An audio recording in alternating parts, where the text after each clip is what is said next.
Oi, pessoal. O FIPcast é um podcast que se propõe a discutir de forma leve, descomplicada e simples questões relacionadas a planejamento urbano, socioambientais, ESG e discussões dessa natureza. É um projeto que nasceu da iniciativa da advogada Luísa Milagres, da advogada Maiara Vieira e de mim, Leonardo Gandara, advogado e professor. Esse projeto é suportado e tem todo o apoio da Fundação Israel Pinheiro, FIP. Olá, pessoal! A Fundação Israel Pinheiro, conhecida como FIP, é uma fundação de direito privado com mais de 27 anos de expertise e referência em planejamento urbano e projetos de desenvolvimento urbano, ambiental e social. O objetivo da FIP é o compartilhamento de conhecimento, buscando a construção de cidades e negócios cada vez mais inclusivos e sustentáveis. Sigam a FIP nas redes sociais, através do @Fundação Israel Pinheiro, e fiquem à vontade para compartilhar com a gente dúvidas e comentários. Então, pessoal, para esse episódio a gente traz uma figura fundamental para o debate socioambiental brasileiro, o ex-secretário de Estado, ex-ministro de Meio Ambiente, o senhor José Carlos Cavalos, que eu vou me permitir chamar de Zé Carlos aqui, sem o senhor na frente, né? Obviamente, o currículo do Zé Carlos é um currículo bastante extenso para a gente dissertar sobre ele, mas vamos só lembrar, o Zé Carlos Carvalho foi ministro do Meio Ambiente do Brasil no governo Fernando Henrique Cardoso, entre março de 2002 até o início do ano de 2003, representou o Brasil em inúmeros eventos relacionados à pauta socioambiental e de sustentabilidade. Além disso, foi secretário adjunto do IBAMA, foi secretário de Estado de Meio Ambiente do Estado de Minas Gerais e participou de maneira muito intensa ao longo dos anos desse debate ambiental no nosso país. Além disso, a gente tem uma novidade no nosso podcast, que é a convidada debatedora, a Mariana Welter, que trabalha no dia a dia com direito ambiental, direito urbanístico, com questões socioambientais e ESG também. Então, a gente realmente temos um episódio bastante instigante para discutirmos. Então, Zé Carlos, seja bem-vindo ao FIPcast. Então, vamos começar falando dessa questão mais introdutória. Você participou de forma muito intensa dessas discussões no Brasil, da construção. Você viu essa construção ser erigida no Brasil, desse arcabouço jurídico brasileiro de direito ambiental, mas também dessas questões urbanas, dessa discussão, essa migração entre o meio ambiente quando há 30, 40 anos, quando ele tinha uma visão até muito mais espacial, diferente, a gente começa a ter uma discussão muito mais urbana também dessas conexões. Qual que é a sua visão dessa, digamos assim, essa evolução ao longo do tempo que você pôde perceber tão de perto? Bom dia a todos e a todas. Quero agradecer o convite para participar do FIPcast. É um prazer para mim estar aqui com vocês, sobretudo para discutir um tema tão relevante e, mais do que isso, tão atual.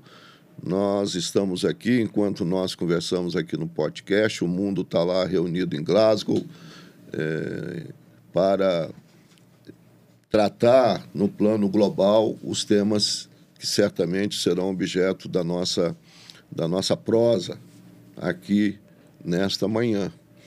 Eu tive a oportunidade de participar desde 1977 de tudo o que aconteceu no Brasil na área ambiental, inclusive em Minas, porque é bom ressaltar isso aqui nesse momento.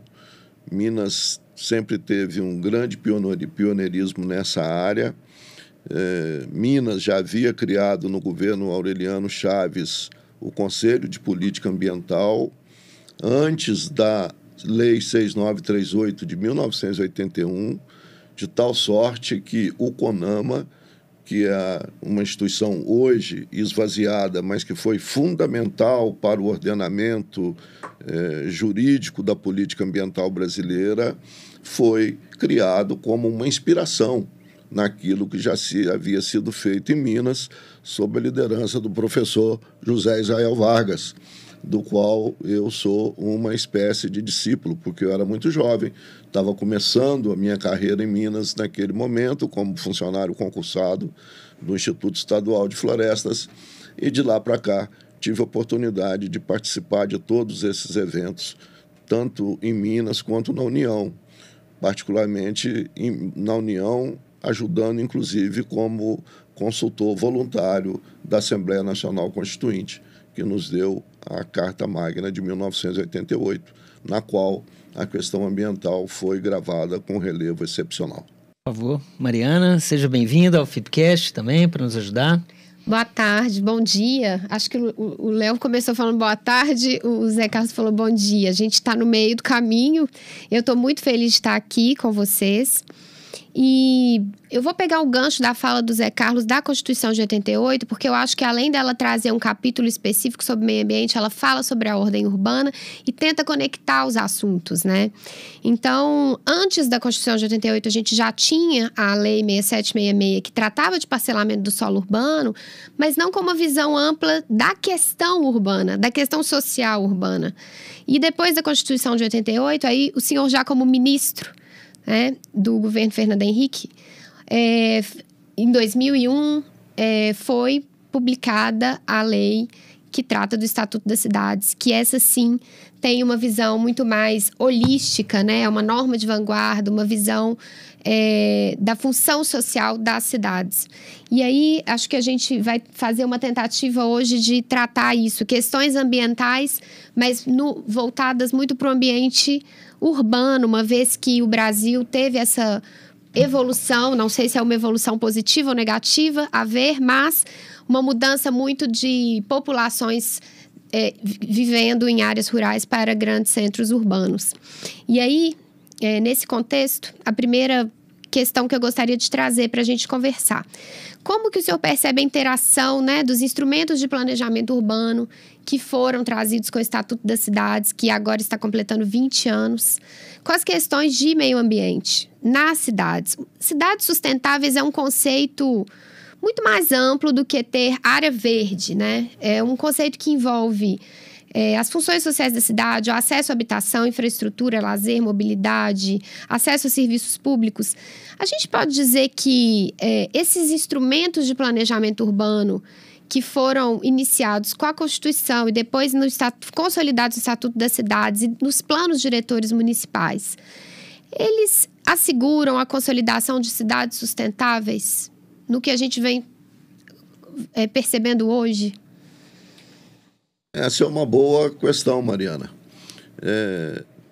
Resgatando aí os primeiros momentos da sua pergunta, nós precisamos de considerar no Brasil que, no século passado, o Brasil fez uma das maiores revoluções demográficas da história da humanidade. Nós nos tornamos, no século passado, um país onde tínhamos 85% da população no meio rural e invertemos a nossa equação demográfica. Hoje nós temos 85% na cidade. Então, nós fizemos em 6 a 8 décadas, o que a Europa levou praticamente 2 séculos para fazer, que foi migrar a sua população de rural para urbana. E no nosso caso, até porque isso foi feito de uma maneira espacial muito curta, nós fizemos um processo de urbanização totalmente caótico, né? Absolutamente desordenado, desorganizado, que acabou no quadro que nós temos hoje, nas favelas, nas grandes periferias urbanas, com habitações insalubres, com falta de saneamento, com falta de transporte coletivo decente, né, sem mobilidade, enfim, tudo isso que você menciona é um pouco consequência desse processo muito rápido de urbanização da sociedade brasileira e, por consequente, muito desordenado. E isso me faz sempre fazer uma constatação que o caos urbano está diretamente associado à desordem ambiental. esse é o quadro que marca praticamente quase todas as nossas metrópoles e a maior parte das grandes cidades brasileiras.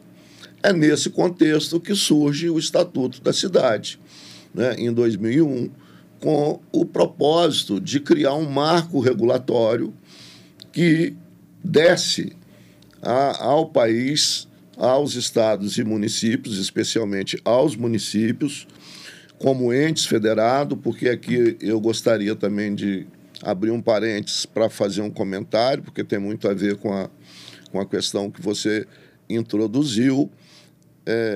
Diferentemente de outras repúblicas federativas, de outros estados federais, o Brasil transformou o município na Constituição de 88 em ente federado. Com autonomia legislativa, inclusive. Isso. Então, é fundamental nessa conversa introduzir esse ponto, porque, por exemplo, na Federação Americana, na Federação Alemã, para citar duas federações já consolidadas historicamente, que se organizam de maneira muito exemplar, o município não é ente federado. E o Brasil, na perspectiva de descentralizar a gestão pública, que foi a marca da Assembleia Nacional Constituinte, porque a nossa Constituição de 88, ela procurou estabelecer um federalismo cooperativo, que é o espírito da Constituição de 88, e nesse contexto deu-se aos municípios o papel de ente federado, sem nenhum corte, sem nenhuma limitação. Então, sem criar qualquer constrangimento na comparação, São Paulo, como nosso maior município, é um ente federado como um município do interior de Minas que tem menos de 3 mil habitantes. Então, nós criamos uma dissintonia. Eu acho que era natural que um município acima de 500 mil habitantes pudesse ser um ente federado, mas nós generalizamos e isso criou essa situação que o município passou a ter competência comum, porque a competência administrativa é comum no âmbito da Constituição, você é a nossa grande especialista nisso, e, mais recentemente, a jurisprudência do Supremo, que está assegurando aos municípios competência concorrente na esfera legislativa, porque a competência concorrente na Constituição de 88 é entre União e Estados. Né? E tem o artigo 30 que fala que o município pode legislar sobre assuntos locais. Mas sempre muito delicado esse posicionamento do município. Mas já há uma jurisprudência do Supremo hoje que o município pode né, legislar concorrentemente no aspecto local. E isso cria, aí é um ponto que eu queria mencionar, isso cria uma complexidade muito grande, porque em muitas situações a solução local depende de soluções regionais. É verdade. Particularmente quando se trata de gestão do território, de gestão de recursos hídricos. Você não pode pensar a gestão de recursos hídricos fora da bacia hidrográfica na qual o município está inserido. Eu acrescentaria até a questão climática, inclusive. Sim, certamente. Teria essa então, esse é um dos maiores desafios que o Estatuto da Cidade enfrenta para ser plenamente executado na forma como ele foi concebido. Zé Carlos, e aproveitando que você falou essa dificuldade que o Estatuto das Cidades enfrenta, não é? E a Mariana citou a questão do aniversário, vamos chamar assim, dos 20 anos do Estatuto, que é interessante, é uma norma bastante moderna, arrojada, né, do ponto de vista da produção legislativa mesmo. Mas quais são as lições aprendidas que você acha que a gente teve ao longo desses 20 anos? E considerando, inclusive, essas questões que você trouxe, né? Desses arranjos espaciais, desses arranjos entre cidades, dessas, digamos, disparidades, né, municipais, né? Quais são as lições aprendidas que você acha que a gente poderia, assim, de forma, obviamente, muito ampla, né? O que a gente pode trazer de lição aprendida desse processo do Estatuto das Cidades? Olha, eu acho que uma grande conquista do Estatuto da Cidade, ainda que de forma tímida e embrionária, foi introduzir o planejamento urbano na gestão das cidades. Embora isso esteja longe de se configurar como uma iniciativa que realmente possa superar esse quadro de caos urbano e desordem ambiental que eu mencionei no meu comentário anterior. Acho que uma conquista também é dar aos municípios uma referência para a gestão territorial. E aqui eu também aduzo um comentário pedindo vênia a você e a Mariana, porque vocês são grandes especialistas, eu sou apenas um estudioso, para lembrar que há uma questão central da Constituição brasileira que também define da competência privativa ao município para disciplinar o uso do solo urbano. Então, quando você fala em planejamento territorial, né, você, no Brasil, o planejamento territorial ele fica muito condicionado à competência privativa do município de estabelecer as políticas de uso do solo urbano. Da mesma maneira que a competência privativa do município, o saneamento ambiental. Mesmo com o novo marco regulatório do saneamento, recentemente aprovado, os municípios continuam detentor do poder privativo de fazer a gestão do saneamento. Então, isso são questões que dificultam o planejamento territorial, até porque o grande ausente das políticas públicas brasileiras, em todas as áreas, não apenas na política urbana, é a ausência da dimensão territorial na formulação das políticas públicas, quando a gente sabe que é no território que as questões acontecem, né? Sabendo-se que, no caso do município, ele tem essa faculdade privativa e nós sabemos bem, não é o caso aqui de entrar no mérito, de como funcionam essas relações nas cidades, né, em relação às demandas do mercado imobiliário, à especulação imobiliária e as pressões exercidas nas câmaras municipais.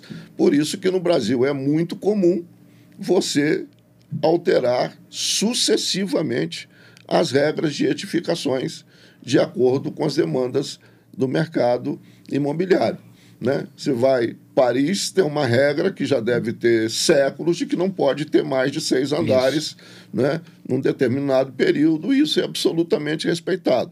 Aqui, num primeiro momento, uma área de prédios de até 3 andares, sem elevador, depois passa para prédio de 10 andares, depois para prédio de 20 andares, e isso deturpa completamente qualquer tipo de planejamento urbano.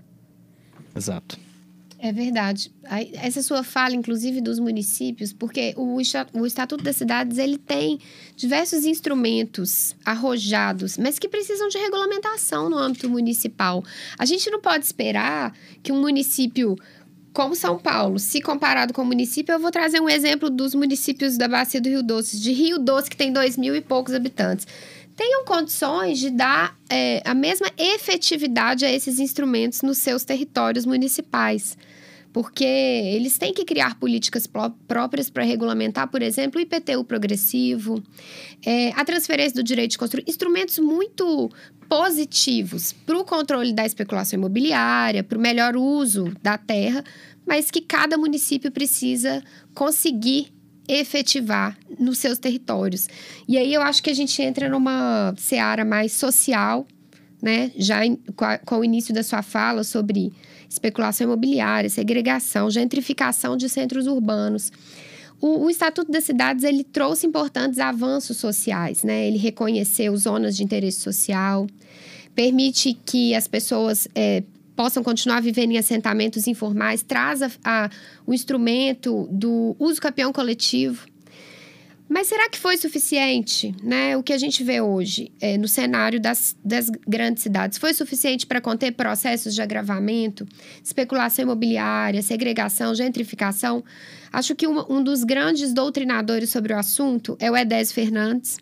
E ele escreveu agora nos 20 anos que o Brasil, apesar do EC ter sido um grande avanço no planejamento territorial urbano, o Brasil continua com uma cultura, né, de planejamento que não se dispõe a interferir na estrutura da propriedade imobiliária. Então, em que medida que o senhor entende que o Estatuto das Cidades incentiva, traz instrumentos adequados para que o valor social da terra e da moradia, né, se sobreponham à defesa da propriedade particular? Mariana, como o Léo mencionou, nós temos uma regra extremamente avançada, o Estatuto das Cidades, avançada já com 20 anos. Exato. Né? 20 anos depois, nós estamos aqui constatando que foi um instrumento extremamente avançado. Aonde que pega? Primeiro, né, vocês são operadores do direito, sabem que na cultura brasileira as leis, sobretudo as mais modernas, elas acabam terminando nos seus enunciados, por falta de meios de implementação. Então, isso é muito comum. Né? Nós pegamos esses municípios, por exemplo, uma boa parte deles não tem os meios, até porque, como nós mencionamos, você é um ente federado, ele tem poder como ente federado, mas ele não tem condições de agir como ente federado, condições materiais, financeiras, etc. Então, esse é um problema que eu acho que permanece. E, por isso, os grandes problemas urbanos não conseguem encontrar no Estatuto, né, a solução que está lá estabelecida. Nós continuamos tendo um processo de urbanização desenfreada. Você falou na segregação.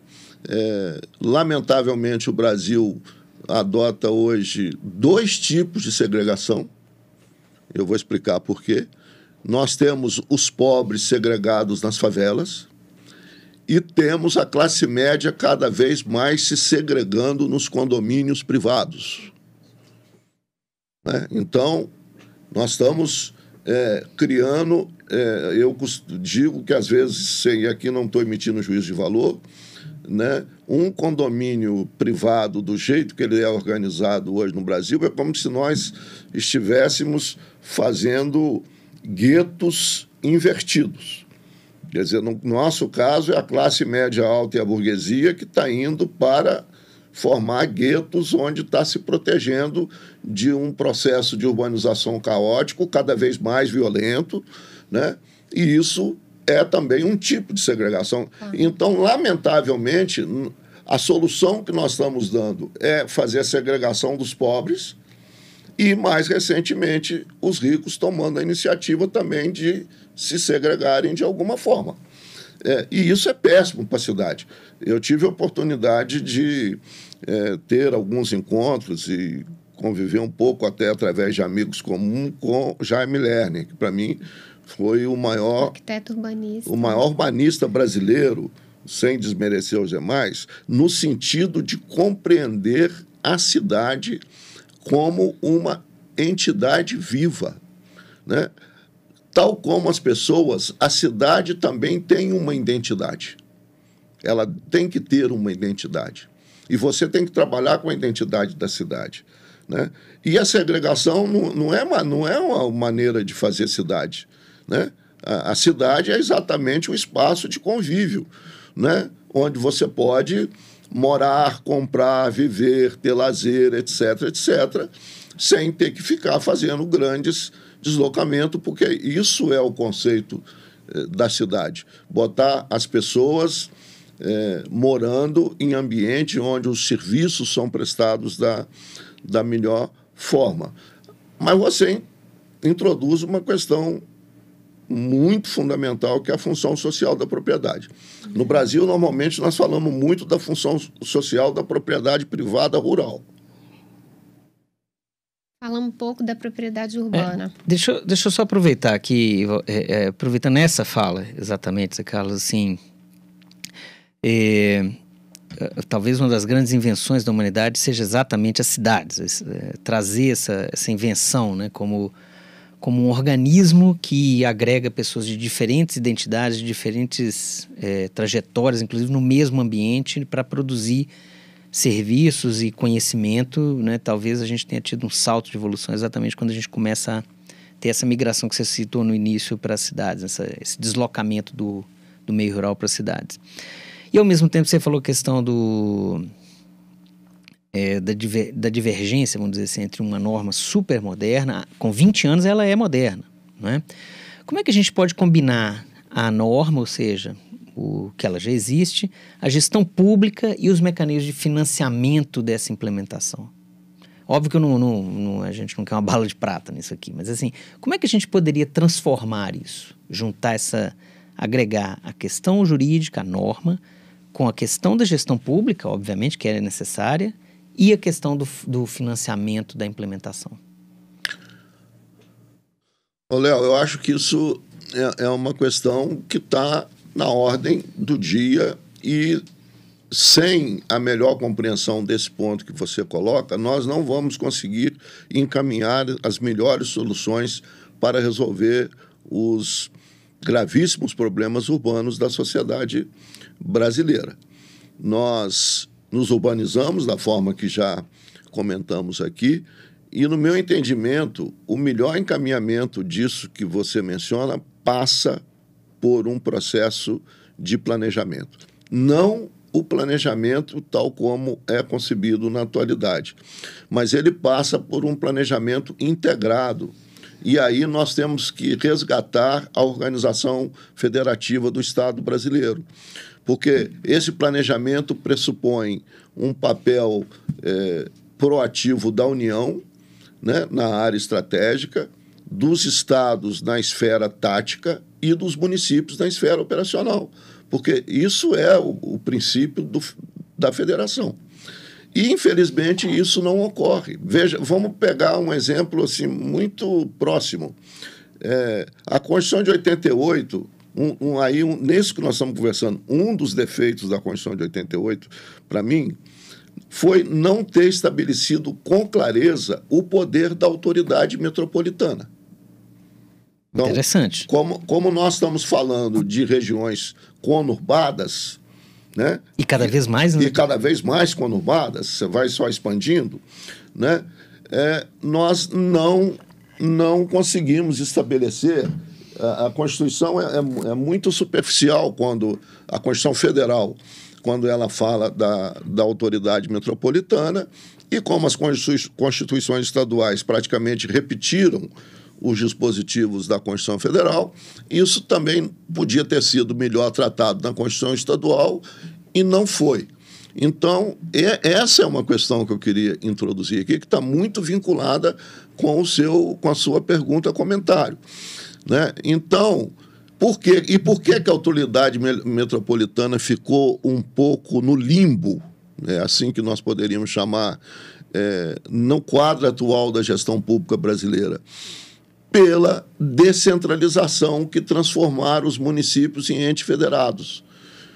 Então, a autoridade metropolitana esbarra em competências, por exemplo, que são privativas do município, como o parcelamento do solo urbano, né, que seria fundamental. O primeiro grande mecanismo de ordenamento das cidades no Brasil passa pelo parcelamento do solo urbano, que é feito hoje de maneira absolutamente desorganizada, né? Por iniciativa das prefeituras ou por iniciativa das câmaras municipais. Isso é mudado ao sabor de cada legislatura, então você não tem um planejamento de longo prazo que seja consolidado, né, no tempo.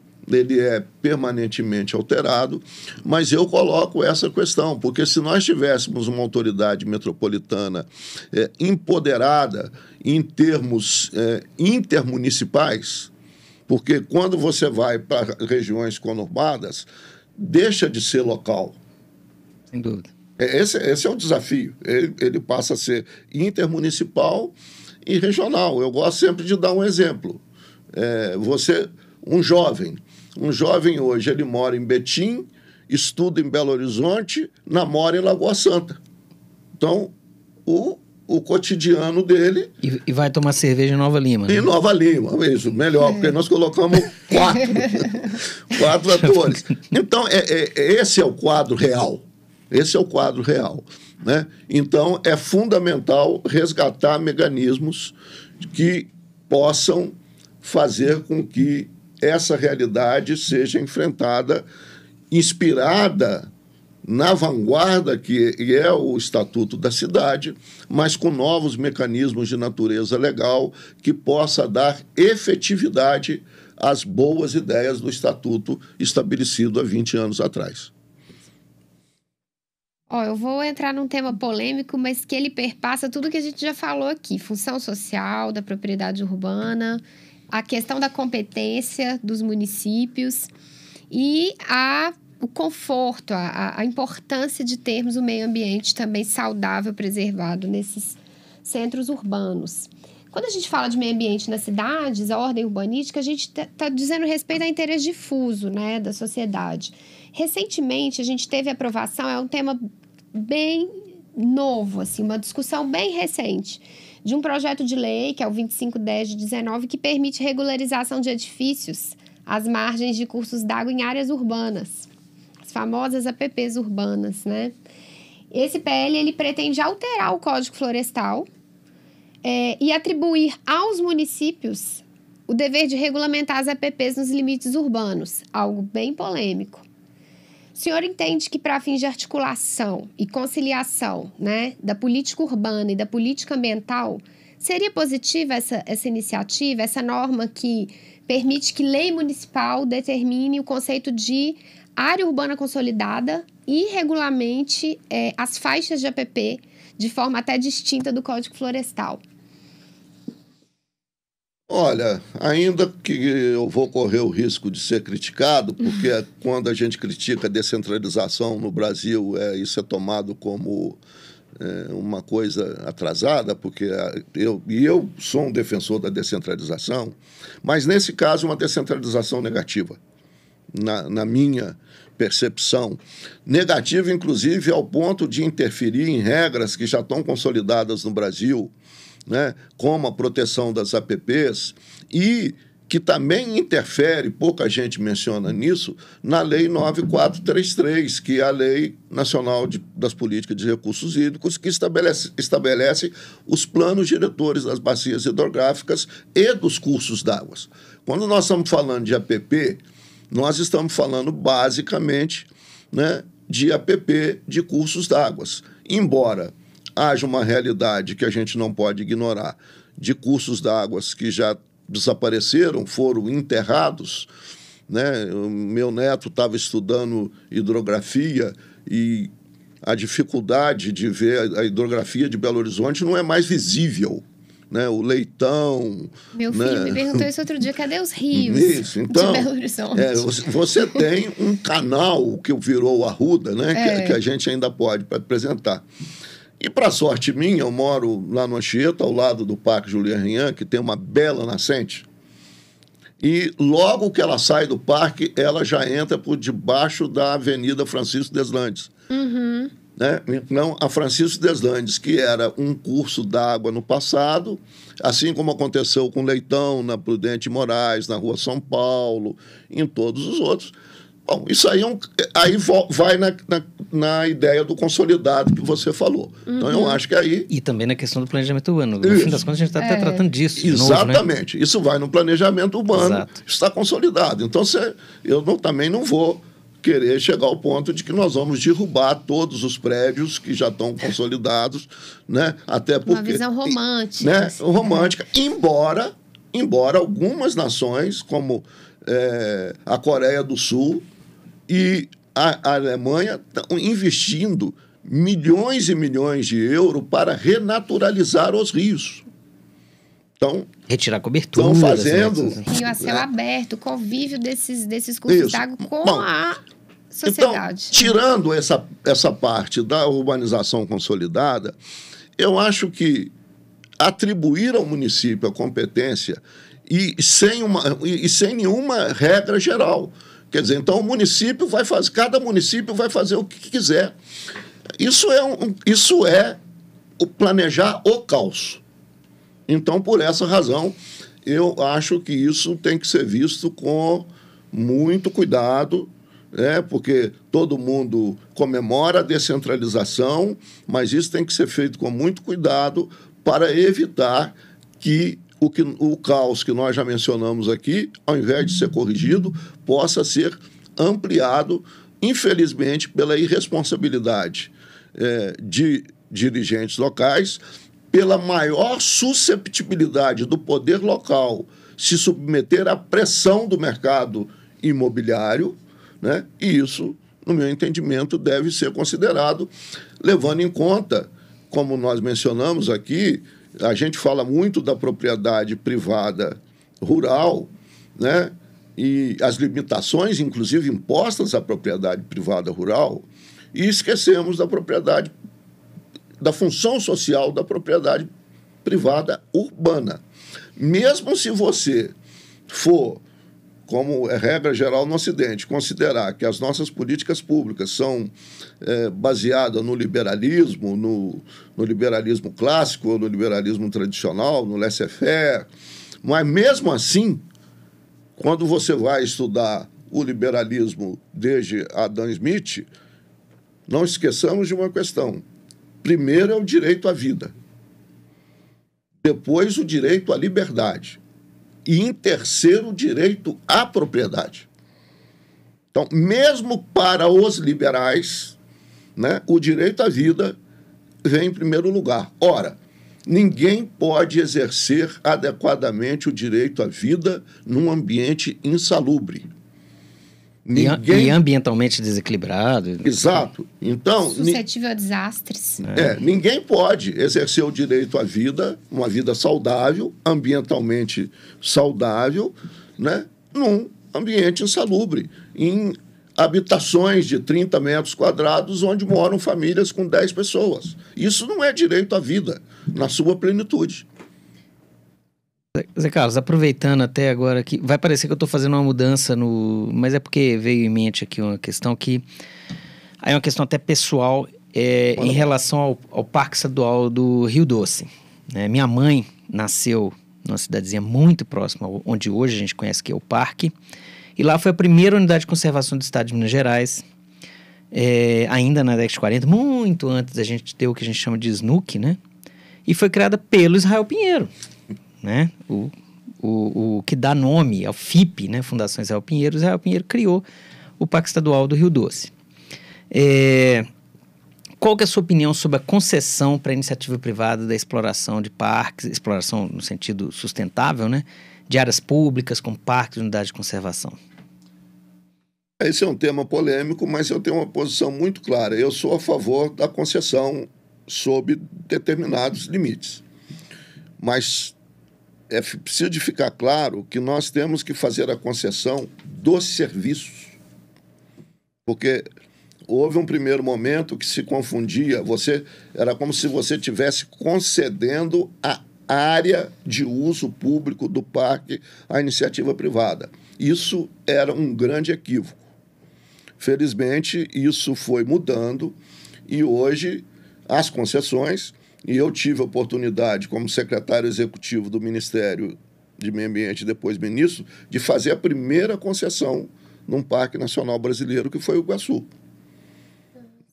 né? Que está lá hoje, um parque com mais de 1 milhão de visitantes, 1 milhão de visitantes, foi fenomenal. Fabuloso. Mas nós já naquela época tivemos cuidado, porque a primeira modelagem era de fazer a concessão da área de uso público. Aí isso, do meu entendimento, estaria equivocado. Mas caminhou-se para fazer a concessão do serviço. Então, sou a favor de fazer a concessão dos serviços da área de uso público, né, em que o privado recebe a concessão, fará os investimentos necessários, isso terá uma regra, lembrando que no fim da concessão todos os investimentos incorporam ao patrimônio do poder público, e aí é que eu acho que há uma desonestidade intelectual muito grande chamar as concessões de privatização de parque, porque não é uma privatização, né? Mas infelizmente por interesses ideológicos, em alguns momentos, muitas pessoas surfam no discurso de que a concessão dos serviços é uma privatização do parque, quando, na verdade, todo o território protegido do parque continua rigorosamente sob o domínio do Estado Nacional e sob o domínio do poder público, né? E o Parque do Rio Doce está muito no meu coração. Né? Eu, nos meus 40 anos de EF, atuei muito no Parque do Rio Doce.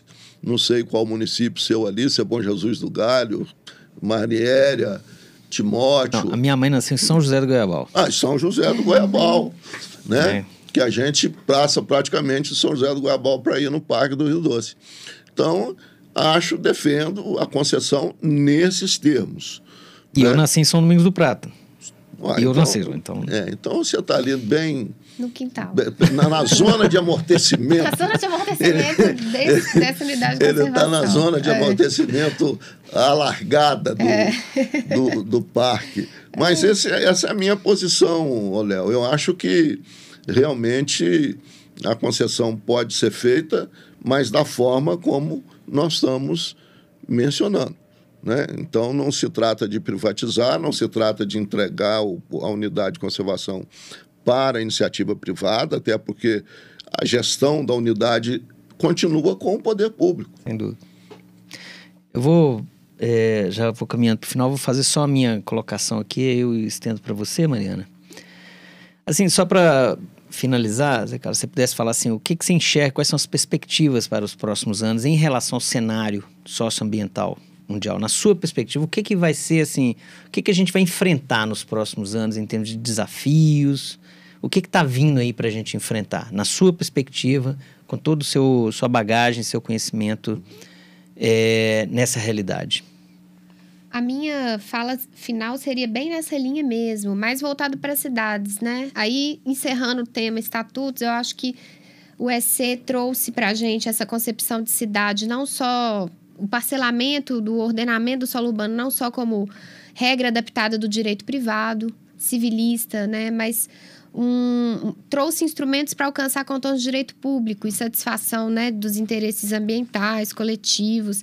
E aí, o meu ponto como que as cidades têm que se adaptar para esses desafios ambientais que se apresentam, né? De modo a se tornar cidades mais sustentáveis e mais resilientes e adaptadas a todas as mudanças que a gente tem esperado, que estão acontecendo e vão acontecer.